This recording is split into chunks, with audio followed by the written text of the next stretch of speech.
Hi, I'm John Groders, and welcome to the No Shame Podcast. Here's a question.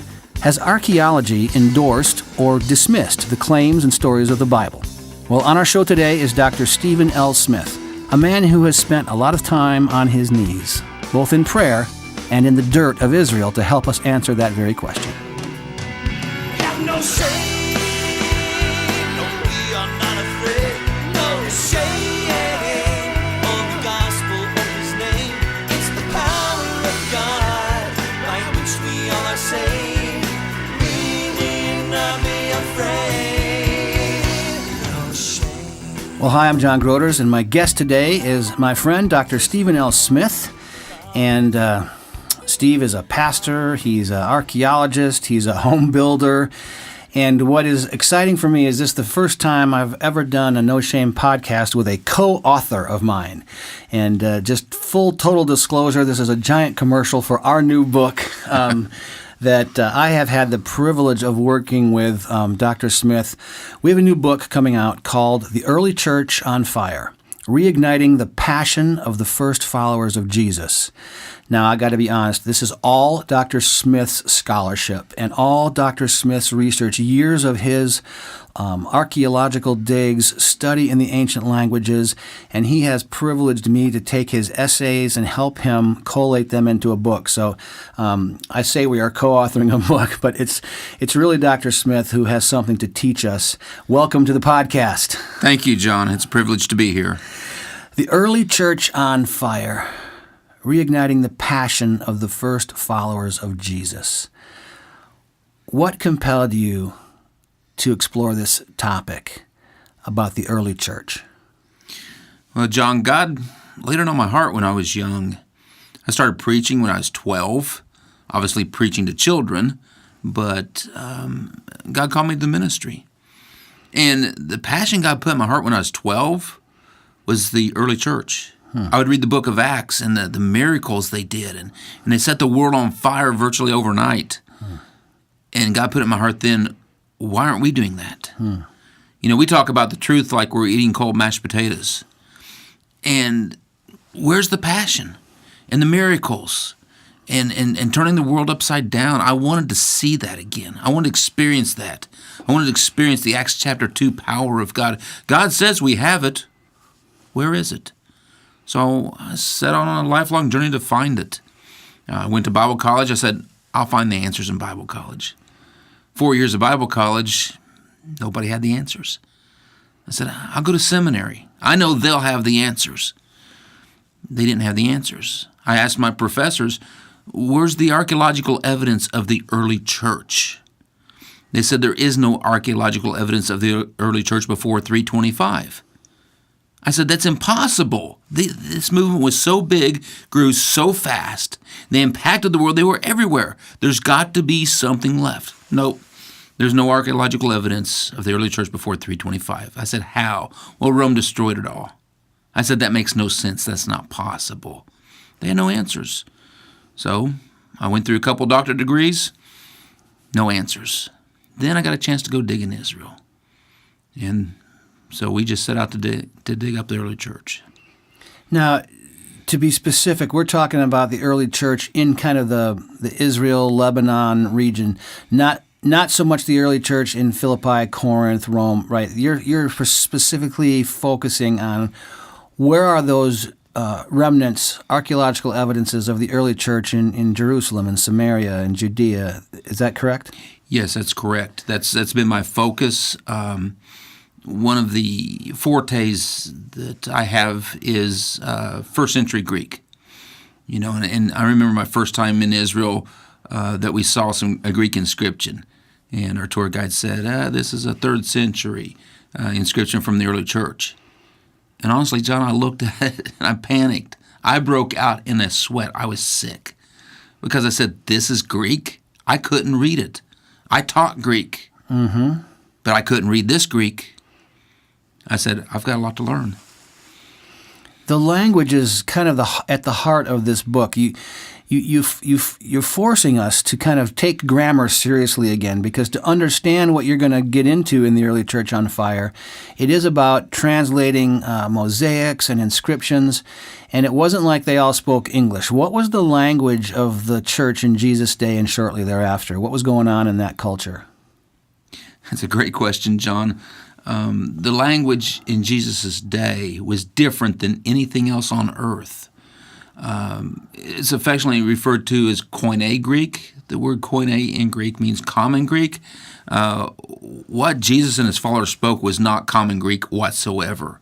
The Koine Greek is a very specific type of Greek. So what you had was you had people that were, for the most part, you had people that were Hebrews.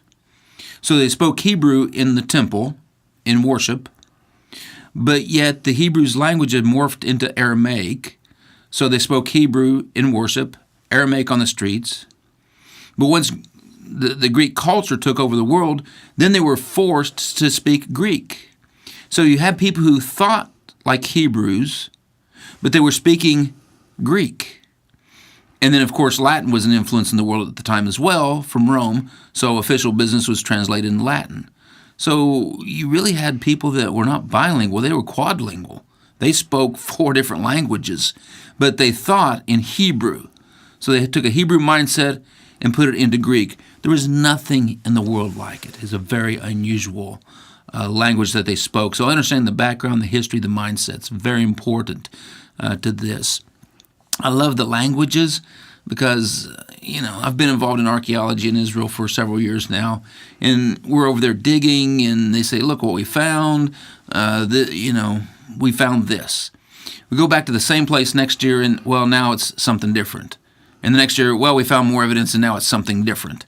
And I'm like, this drives me nuts. I don't like this changing. But I love what a friend of mine, Ellie Shukran, who's the archaeologist, that was the on-site archaeologist on the City of David dig. And a dear friend, and I learned a lot from him and cut my teeth in archaeology under him. And I like what Ellie said. Ellie said, in archaeology, if you find a site and it has all the right historical markers and the biblical markers, if it looks right, it sounds right, 80% chance you have the right site. But once you find an inscription, you're done. Mm-hmm. Because you know exactly what you have. So I love the languages. Now, an inscription, to be honest, when I first started hanging around you, I really didn't know what that meant. I thought it meant somebody carved an inscription on a wooden door. Tell us what an inscription is. An inscription can be any type of writing. Most of the inscriptions we work with are from tile mosaic floors. So they would take different color stones. They would cut them into little cubes and then polish those cubes and then lay them into a tile mosaic floor making decorations, patterns, mosaics, and sometimes they would have an inscription. Inscription could be, we've got one that's right at 4,000 years old that was chiseled into a cave wall. I love it because, no pun intended, it's rock solid. Mm-hmm. We know exactly where it came from because it's in the cave wall. Some are in metal. Some were actually pressed into the metal with a diamond point pin. Some were in the metal from the back. It's embossed, so they would flip the metal to the back side and push down with a blunt point pin, like a quill, and then make the letters raised. So different types of inscriptions, but most of what we find is from mosaic floors. Now, we tend to believe that somebody can read. There's always supposedly somebody out there who knows what I don't know. So I don't speak Russian, but that doesn't preclude me from knowing for a fact that just because something is in Russian, somebody can read that. I just can't. Mm-hmm. When you find an inscription in the ground, and even if you can kind of recognize that that's not Hebrew, that must be Greek, I always just assume that all those mosaic floors and things that I have seen just for whatever reason when I was in Israel with you, of course, people who read Greek can read that. But as it turns out, the Greek that you might read in Athens and the Greek that you might find on the mosaic floor of an old church in Israel, they're not the same Greek. That's what you're telling us about this Koine Greek. Why is this Koine Greek, or the common Greek, so obscure? And is it true that there are inscriptions that nobody in the world can even read still? That's true. several elements here I'd like to address. Number one, the Koine Greek is a very specific language. It was used by Hebrews, for the most part, who spoke a Greek language in a specific vicinity. Now, we look at the first century writings and we say, well, the grammar was bad, or they misspelled this word. Well, who are we to tell them they misspelled their own word? But there was no uniform spelling. There was no uniform grammar. So we've had to learn, they may have used this grammar portion differently than the rest of the world. Now, contemporary to the Koine Greek, at the same time, you go down to Egypt, they have the Doric Greek down there, and they still use the Homeric Greek and the Coptic Greek. So there's different forms of Greek being used in the current world. If you take that Greek up north, up to Rome, it was actually Latin, became Latin. So different versions of Greek, but the Greek in Israel is unique. It's very specific that that Jesus would use and the disciples would use. And so thus you have the Koine Greek. And Koine Greek is different than in our New Testament Bibles we use in seminary. We open them and we can read it. It's all nice and pretty and uniform spelling and punctuation and capital letters. The Greek we found on the sites is not like that at all. They used a lot of abbreviations, a lot of tricks, which we've had to learn on our own. The spelling was atrocious. They actually wrote phonetically. They wrote what they heard. There was no spell checker. And there's all capital letters, no spaces, no punctuations. It's called a majuscule script. So it's like a puzzle. It's like a puzzle trying to decipher what they wrote. And very few men have taken the time to actually work with such a script. Because very few can understand it. I'm speaking with Dr. Stephen L. Smith, author of The Early Church on Fire, and we're trying to get our heads around what was that Acts 2 church like. What were the gatherings of people who were meeting together under the name of God? What were they like? And the reason we're talking about the details of language and grammar, don't be bored by this discussion. Be fascinated by it, because this isn't just 7th grade and you're trying to pass your grammar quiz. I'm trying to understand how learning these things about languages can unlock for us what was so fantastic and powerful and unique and as the book says, on fire about those early Christians. And you discovered that your teaching and skill in understanding language has been a key for you to discover who they were in the early church. Is that right? Absolutely. Absolutely. The number of writings, the inscriptions from when I say early church, I mean that's everything in my vocabulary, in my definitions, is before 325, before Constantine, the Council of Nicaea. But specifically, we focus on the first 100 years. Mm-hmm. Now, things that were written in the 2nd century and 3rd century and 4th century, those all impact what we do, but I really want to find the church Jesus Christ started. And so the number of writings and inscriptions are very limited. But we branch out into the later centuries and learn from them and put together.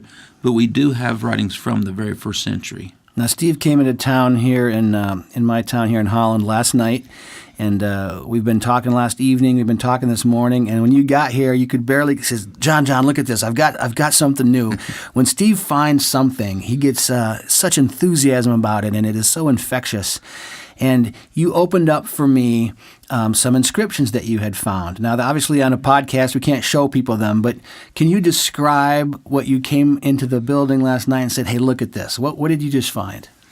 I can't believe I've had this in my possession and didn't see it, John. What it was, we have 4 inscriptions, and they all have the same beginning, which tells us a lot about the early church. And I didn't realize that they were all so closely the same, but yet so different. But the 3 of them start out, one God, hear our prayers, or come to our aid, help us, is how it can be translated. But the one God idea is not really the way the Greeks would say it. It's not a Greeky thing. And so it really bothered me, and I'm like, am I missing the translation? How does this not work? And then I just realized what that address is for, the vocative, the address. One God. This is, I believe, a reference to like the great Shema. Hear, O Israel, the Lord thy God is one God. One God. And this was the cry of the early church. This is what drove them. This was part of their theology, their passion, is that there's not two Bibles. There's not an Old Testament, New Testament. It's one Bible. There's not two gods or many gods. There's only one real true God. And the God that the early church served was the same God that brought, Israel through the Red Sea, that fed the manna in the wilderness. The same God that walked around the walls of Jericho and the walls fell down. The same God of the Old Testament is the same God they served. And I'm sure in their day they had an issue with people saying, oh, this is a new religion. This is a new God. No, this is the same one from the beginning. This is the one only true God. This is the Creator God.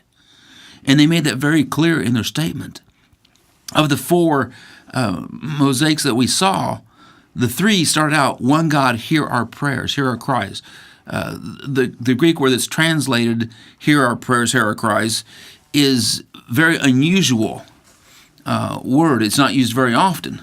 So it was distinct. And but the fourth one is the same format, same layout, but the vocative or the address in the beginning is not to the one God. Instead, in that one, they replaced it with the Lord Jesus Christ. Hear our prayers. Hear the prayers of your servants.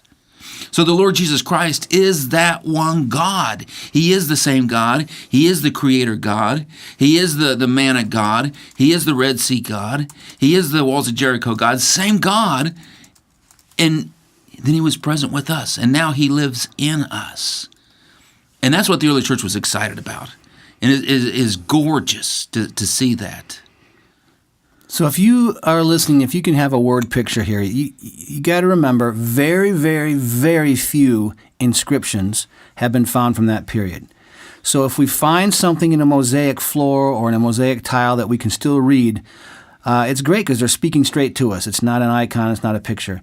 So Steve is saying we've found repeatedly throughout the land this mosaic. It was usually in a circle, and it has these Koine Greek letters in them, and he showed me how when they overscore the letters, that means deity. And you have this phrase that we've found now several times that the early church would put on their wall, on their floor, the one God, hear our prayers, hear the prayers of your people. The one God, this is here, this is over there, this is over there, this is over there. These are what the early church would kind of put on their walls as a reminder. And then you come across a new one that's from the era, from the time, and it looks like the others, and it's made this one singular change, Lord Jesus Christ, hear our prayers. Wow. Yeah. Wow, they have an understanding that the Messiah, the one God, has come incarnate. This is one of the things that you've discovered about the early church through the study of language and mosaic. What is that? I don't know. Can you interpret that for us? Why would someone have put that mosaic in the floor of their synagogue, in the floor of their, wherever that mosaic was laid? Lord Jesus Christ, hear our prayers. Let me try to couch it this way. One of the archaeologists we worked with in Israel, she specializes in church floors. And I asked her, I said, what's the most significant inscription you've found? And she said, most of them are not significant.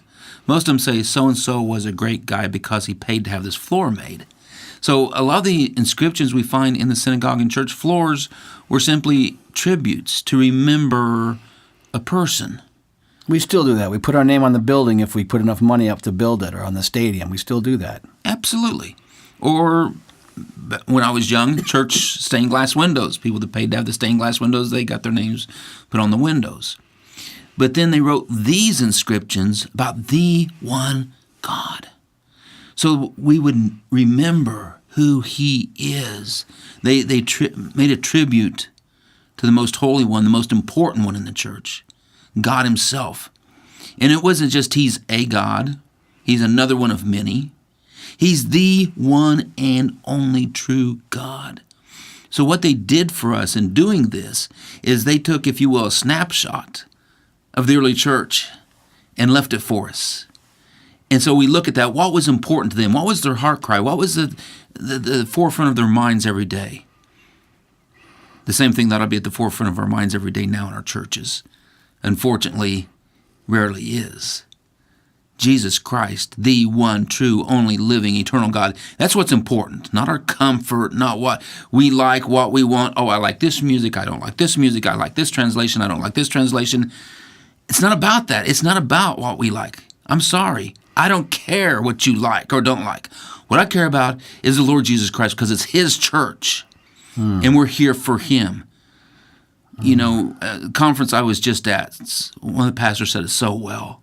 He said, why did God give us the Shekinah glory? Why did God give Israel the Shekinah glory?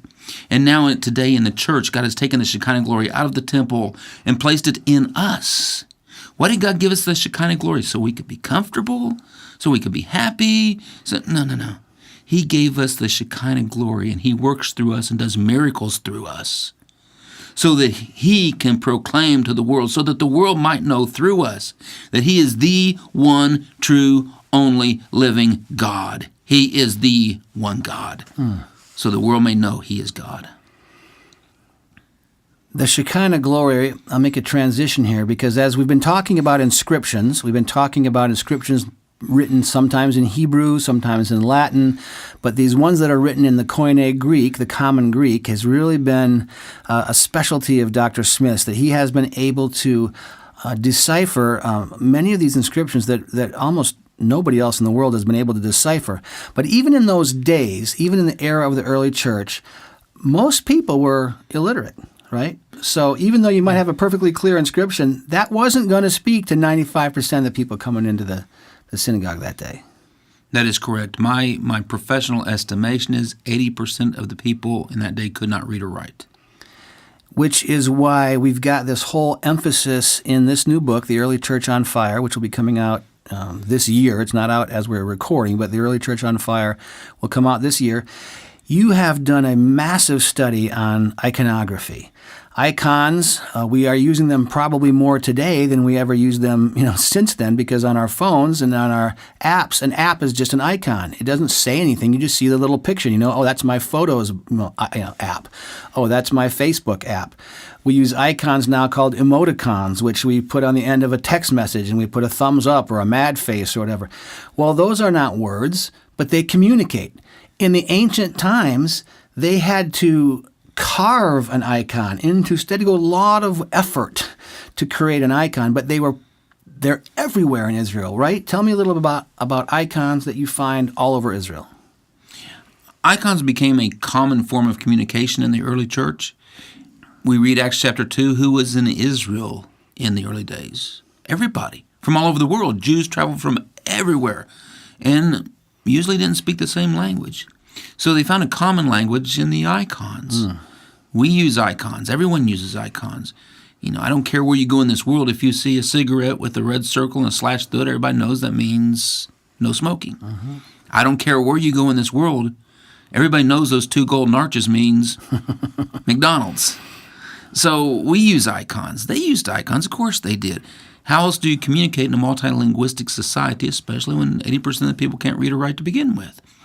I can count on one hand the archaeological sites that I have seen that have a significant inscription. I can count on one hand the archaeological sites I've been to in Israel that do not have icons. They all have icons. They're everywhere. And, I wrestled with this for some time. I'm like, why all these pictures? Well, I've seen these pictures here and here and here and here. And one day I realized they're not pictures. They're icons. They're carrying a message. It was a common picture symbol that everybody understood, and this is how they communicated. And not to borrow a line off the Da Vinci Code, but the icons are a language in themselves. Right. So we've actually been able to, as a team, we've come in contact with some very special artifacts we've found that have become, if you will, the Rosetta Stone of the icons.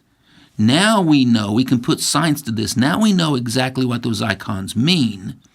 Now that we know what they mean, now we can read this whole, if you will, brand new language of the early church that everybody spoke. The icons. Now we know a lot about the early church because we have a wealth of information through the icons. The early church on fire, reigniting the passion of the first followers of Jesus. You have said to me, I really don't desire people to read this book or hear when I speak and go, oh, that was interesting. what I really want is for them to become changed and on fire, because I don't just want to learn about the early Christians. I want to be just as passionate as they were. I want to be just as alive as they were. I want to be just as willing to take risks and influence the culture and love people. So when we study icons, when we study the mosaics and the writing of the Koine Greek, you want to do more than just be a teacher. Am I right? Absolutely, John. I don't study this because I want to be interesting or I need a job, or I study this because it's my passion, the passion that God put in my heart. And, if we find an old rock and we find that rock is very significant and maybe Abraham handled this rock, that's nice. But you know what we have? A dusty old rock. We're not in this for dusty old rocks. We're in this to change lives, to impact the world with the truth of the gospel, the truth that the early church understood, and that they were so impacted by, that they changed the world. And that's what we're trying to do, is to change individual lives, change families, change homes. Our world's looking for change. Our homes are hurting, people are hurting, and people don't know where to turn. And in my opinion, they turn to the church, and often the church doesn't seem to have the answers. But the church should have all the answers, and we do have all the answers. But we seem to have a hard time making that connection. So I want to go back to the source. What did they have that we're missing in the early church? And reignite that passion that made them so powerful, that made them impact the world. In spite of all the obstacles that the mighty Roman government threw at them, they kept going, and nothing could stop them. I want to see that again in our world today. Yeah, politics was divisive in their day too, wasn't it? They were occupied by soldiers. One picture that's in the book that I'd like you to tell me the story of. So we're talking about icons, and we're talking about how they communicated across cultures and across literacy, and how they said something of importance. There's an amazing time. You were in Caesarea, I believe, Caesarea Maritime. And you're standing in a place, I've been in that place, never saw what you saw. As far as I know, nobody has ever seen. Steve is standing there and has this, I'll just call it an epiphany of the Lord. Can you describe, you know what I'm talking about, right? Yes, sir. Okay. Yes, sir. That was fun. That was a fun trip. We had David Tao, one of the top tour guides, the top tour guide in Israel, actually. Brilliant man, brilliant scholar, great guy, humble guy. He's leading us through Caesarea Maritima. And we saw the Pilate Stone. We saw where Herod's palace was, the first infinity pool that Josephus talks about, how that his freshwater pool went into the ocean. Doesn't make sense until you see it. Like, that's exactly what it is. Mm-hmm. The theater there where Herod was Agrippa was killed and eaten up with worms, and all the stories that go there. We go to the Hippodrome. The Hippodrome was an oval track used for chariot races. Well, the chariot races really never caught on. So in the first century, they divided that track in half, built a wall, and then they made it into an arena where they would bring Christians for sport and fight the Christians against the gladiators or the wild beasts. And the crowds would gather in the stadium in the seats, and they'd cheer as the Christians were torn in pieces and killed and brutally, bloodily martyred in front of them. And it was a terrible place in the first and second centuries. But then as we're walking through, our tour guide said, just casually said, and over here is the remains of a 3rd century church. And everybody kept walking, and I stood speechless. I saw one of the most amazing things I'd ever seen in my life. And as everybody kept walking, finally I got where I could speak. They didn't even realize I was standing behind. I said, well, guys, wait, come here. I said, do you see what I see? And they all looked at me like I was crazy, which I probably am. And they said, what do you see? I said, look, don't you see? They said, no, show us. So we went up to the early church, and it was gorgeous. In this setting, in this arena where Rome was telling the world, you want to really live, you really want to have life, come live like us. Enjoy life, enjoy all the luxuries, just have fun and do all you want to do. In that same context were the Pharisees who said, no. The real way to live is be holy, be like us, come live the holy life, all of our laws, all of our rules. And so the Jewish Pharisees were pulling the world one way. The Romans were pulling the world the other way. And the only one thing those two groups had in common is they both hated the third group. And that third group was called Christians. So in this arena where these Christians were hated by the world, the Pharisees and by the Romans, and in this context, you see this pull, this tension, and the Rome having fun and enjoying life to the fullest and all they could. But then you come down to the 3rd century, and those Romans were gone. Those Pharisees were gone.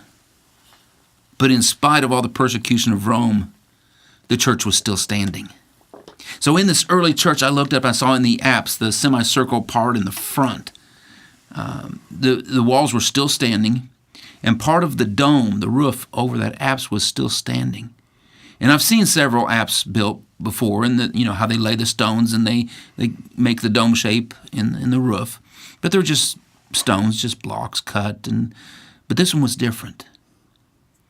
They took the time to build that roof over the apse in the icon of the Shekinah glory of God. The focus of the church. What was it that gave that early church the ability to stand even though Rome was feeding to the wild beasts, and even though Rome was feeding them to the gladiators, and the Pharisees were pushing the other direction on them? And then you come to the 3rd century and they're both gone, but the early church is still standing. And what was the secret to their power? How were they able to stand when nobody else did?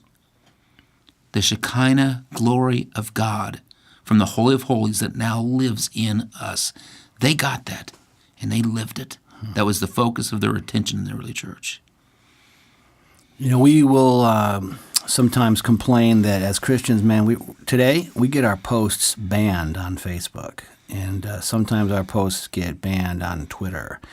And sometimes we are feeling more and more isolated from mainstream culture. They don't always say nice things about us in culture.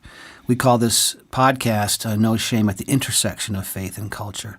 Well, if you were a Christian living in Caesarea Maritima, you're not going to get your posts banned on Facebook. You're probably going to get round up by some Roman centurions one morning and said, "You're on tomorrow night's menu. And guess what? You'll be fighting the gladiators tomorrow night. Good luck. Guess what? You're coming in a few days on Wednesday. You'll be going against the wild beasts." They couldn't have lived in a much more oppressive culture. And yet I thought it was interesting how you put in the book, where did that little church with its apse, where was it sitting? In the seats, in the bleachers where the people would mock the Christians. They built a church right there in the center of the auditorium where they had once been martyred by Absolutely. the beasts. It's encouraging. The idea is can we find this? If we go to church today, can we find ourselves centered again on what we should be centered on? Can we find our strength not in the peripherals, but in the presence of God, the Shekinah glory of God, the living Holy Spirit in us? You're uncovering, and you go through this in 12 chapters in the book, that was the source of life of the early church, and they recorded it. Just no one until now has actually uncovered it. Is that sort of how you feel? That's exactly the way it is. Exactly. You mentioned if you say this is a stone of Abraham, and it is or it isn't, it's just a dusty old stone. But the other side of that coin is you believe that archaeology and sites are actually very important and very distinctive between the Christian faith, the stories of the Bible, Old and New Testament, and other world religions. What do you think about the value of finding actual sites that validate biblical stories? One thing we've learned in our research, John, is that the early church kept the holy sites alive. Some of the sites we have found, my first instinct was when I thought, could this be this ancient holy site? No, it's not possible. It couldn't exist after 4,000 years. It just can't be. But it is. And one of the ways or reasons some of this stuff still exists is because first century, it was still protected. They kept those sites alive so that people could go there and they could say, here's Rachel, here's Ruth and Boaz, here's David. And then the early church, especially so, would even the Christian sites were very sacred and holy, and here's Jesus. Here's where Jesus was born. Here's where Jesus did this miracle. Here's where Jesus taught. And they protected that. And that stayed protected by the Byzantine church through the Byzantine era up till the 500s. 600s, the Muslims took over the Levant area, the Israel area, and pushed everybody out. And the land's pretty much set empty until today, until Israel came back in 1947. And now we're uncovering this stuff. So it shouldn't be, but it is. So how does that help us? I like to refer to one of the disciples that's, in my viewpoint, just really got a bad rap. And it's not Thomas. We'll always say it's Doubting Thomas. Why? Because he wasn't there when Christ first appeared to the disciples. And then they were saying, Thomas, he's alive. He's real. We've seen him. Unless I see him, unless I put my finger in the holes in his hands and my hand in his side, I'm not going to believe. I'm just not going to go for it. And Christ appears to Thomas and said, here I am. Go ahead. Put your fingers in, your hands in. And he said, because I want you to be believing. I want you to believe. And then he says, in the phrase we hang on to so often to defend our lack of interest in archaeology, we say, well, blessed are those who have not seen yet believe. What does the word blessed mean? Let me give you just a good, everyday working definition of this word blessed. And it's not theological, but just if you were in secular writings, or read secular writings from the first century, and they use the word blessed in secular writings, you know how we would translate it? Lucky. Just lucky, Wow. If you win the lottery, you're lucky. Wow. Just lucky. You're 1 in a million or 1 in 100 million. So if you can believe, Jesus said, if you can believe without seeing and touching, you're 1 in a million. Very few can do this. Of course, all of us want to say, hey, I'm the 1 in a million. I'm sorry, I'm not that good. Yeah. And neither were the other disciples. Yeah. When did they really catch on? When did they really get it? Once they saw him. That's why Abraham's faith is so amazing, because Abraham believed and never saw. He never saw, even the day he died, did not see, according to Hebrews 11, the tangible results of the promise that was given to him, but yet he still lived by faith. So seeing is important to us as Christians, according to what God said. And the fact that Thomas doubted, we all do that. But once he saw, he was lit on fire, and you couldn't put that fire out. And I'm telling you, John, there's something about going to Israel and saying, here's where this miracle happened. Here's where Jesus taught. Jesus sat in this seat. Jesus taught from this stone. This was his pulpit right here in Magdala. This is where Jesus was born. This is where Jesus was buried. And to actually see it, it comes to life. And it bolsters your faith in a way that nothing else can. If you can have that kind of faith without seeing, you're 1 in a million. But for most of us common people like me, seeing it just makes it come to life. Now, maybe if you're listening to our podcast today and you're listening to Dr. Smith, you're thinking, I've never been to Israel. I probably never will go to Israel. I may never get to see this. Some of you maybe have been to Israel. I've probably been 15 times. You've probably been 30 times. But it does make a difference when you start to go, these stories in the text, they're based in reality. They're not just based in imagination. This is not Homer's Iliad we're reading. We're reading about David, and oh my goodness, here we just found David. We found the Tel Dan Stela where he's referred to. We find the Davidic Bula that Eli Shukran found us. We find the city of David. In America, we're only we're just a young country, 250 years old. But it sort of helps to know that I can go to Philadelphia and see the Liberty Bell. Oh, that was a real thing. I can go to Lexington and Concord and then go, this is where this really happened. I can visit Gettysburg. To be able to touch your history kind of validates it in a different way than just reading about it. And that's only 250 years. That's all that is.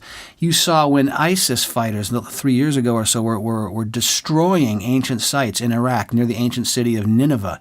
Why did ISIS want to destroy historic archaeological sites? Why would they do that? That's a great question, John. You know what distinguishes Christianity or the believers in the Bible from any other religion in the world? The archaeology. We can prove the stories of the Bible. Islam can't. Hinduism can't. There's no religion in the world that has the archaeology. We have the living proof that the Bible's real. And I don't know how a person can see the archaeological evidence and not say, this is real. The book The Early Church on Fire, Reigniting the Passion of the First Followers of Jesus. I'm talking with Dr. Stephen L. Smith. And by the way, your organization is called Digging Deep. And what's your website? diggingdeep.info. Okay. And I know for a fact that you can invite Dr. Smith to come and be with your group or speak at your church or your retreat or your conference. He's a fantastic speaker. He brings, as you can tell if you've been listening to this podcast, kind of a ridiculous wealth of knowledge of language and archaeology and culture, and he's got photographs, and it really can ignite your passion to start to just have renewed confidence in how much you can trust the text that we've been given. We say in the preface to this book that archaeology, it's surprising how tough it is. It's kind of surprising to me that you, a guy from Indiana, has the job of finding the iconography of the early church. It seems like that should be a bunch of archaeologists somewhere who do that. But the fact is archaeology might not be as popular or as accessible as people think. Why is that? John, archaeology is an open field. And the reason is archaeology doesn't pay, for the most part. If you're a rare exception, you have someone to give you a grant or some school wanting to fund you to go study, they'll give you a little bit of money. But for the most part, it's done by volunteers, people that just have a passion for it. And so I build houses right now. Okay, I've got 20 years in education. I've been the dean of a seminary.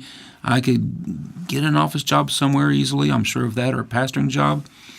But this is my passion. So I'm a carpenter, so I can go study about our carpenter, Jesus Christ. And so I build houses and work on houses so I can fund our trips to Israel and our research and our ministry. And hopefully someday it pays, but right now this is just how I have to do it, so that's what we do. And by the way, when you say our trips to Israel, I mentioned that you are available to speak with people. You also lead fantastic trips to Israel with a guide. If you're interested in a guide who will seek out to try to find the legitimate place where was the upper room, you can show people now the upper room. Where was there's all kinds of new places. I won't even go into them all, but you can take a trip with Dr. Smith and the Digging Deep team. Again, go to your website and you can learn about that at diggingdeep.info. I highly recommend it. I really highly recommend it. And we have used this statement, correct me if I'm wrong, more has been uncovered about the Bible in the last 20 years of archaeology than in all the centuries prior to that since the days of Jesus. Is that fair? That's very fair. Archaeology is on an exponential curve. You know, how do we know this pot came from this time era? Well, it's based on other information we found. Well, biblical archaeology really didn't begin until early 1800s, but most of it began about 1950. So it's a very, very, very new science. So the more information we find, the more we know, the more we have to compare it to. And again, very few people do it because it takes a huge sacrifice to be able to do this. So now as we learn more, we have more to compare to, and so it's on an exponential curve. And there's been so many unanswered questions, so many wrong ideas in archaeology. Now we're correcting all those, and it's all coming into line, but there's being so much uncovered today. It's gorgeous. It's incredible. And so as our team, what we've done, we've found a lot of answers to questions about the early church, which the few that do work in archaeology in Israel, most of them focus on the Old Testament stories, the First Temple, Second Temple periods. Nobody's really, or very few, are really focusing on the early church. We're have information we found that we've dug up. We're taking information that's been found, mosaics that have been found, and we're translating them for the very first time. In Israel, archaeologists, most of them read Hebrew. All of them read Hebrew. Most of them read Paleo-Hebrew. Very few of them know Greek. And even fewer archaeologists, period, across the board, know first-century Greek. So what we've done is really kind of a niche that God's brought us into, And so we're uncovering a ton of new information right now. If you're listening to this podcast, I hope that whether or not you understand much about archaeology, which I don't, whether or not you can read ancient Greek, Hebrew, Latin, which I can't, that you will be thankful, as I am thankful, that men and women like Dr. Steve Smith have taken the time and honed their craft and learned these languages and dug in the dirt and spent time reading and studying and reading and studying. And what they have to offer me, and I hope to offer you as a listener, is the confidence that we can trust the Bible that we have, that it has been validated, and it's being validated in some ways faster today. They just find, recently Magdala, where Mary from Magdalene was from. And the book, The Early Church on Fire, Reigniting the Passion of the First Followers of Jesus, it will be out later this year. If you watch diggingdeep.info, we'll announce it on there. If you go to my website, johngroders.com, we'll announce it on there when it's ready. But as you read this book, as you get grounded in the fact that this is trustworthy stuff, and that when you center your life and your faith, as this early church did, on the living presence of the Holy Spirit, the continuing revelation of God from Genesis on, and we step into the same stream that those Jewish believers stepped into, and that was the foundation of the growth of the church. I hope you get inspired and fired up like I have gotten just by getting to know Dr. Smith and getting to hang around this guy. He blows my mind every time we're together. Thank you for being on our podcast today. Thank you, John. And it's just a privilege to come alongside you. He works so hard, he never watches sports. And, that's a big passion of mine. I could have probably a lot more knowledge. Last night I actually taught you the rules of hockey, and you had no idea. I've never watched hockey in my life. See, now, isn't that beautiful? This guy really is dedicated to studying the Bible. He doesn't even have time for hockey. Dr. Smith, thank you, and have a wonderful time, and I can't wait to see this book come out. Thank you, John. Have no shame, no, we are not afraid, no shame of the gospel of His name. It's the power of God by which we all are saved. We need not be afraid.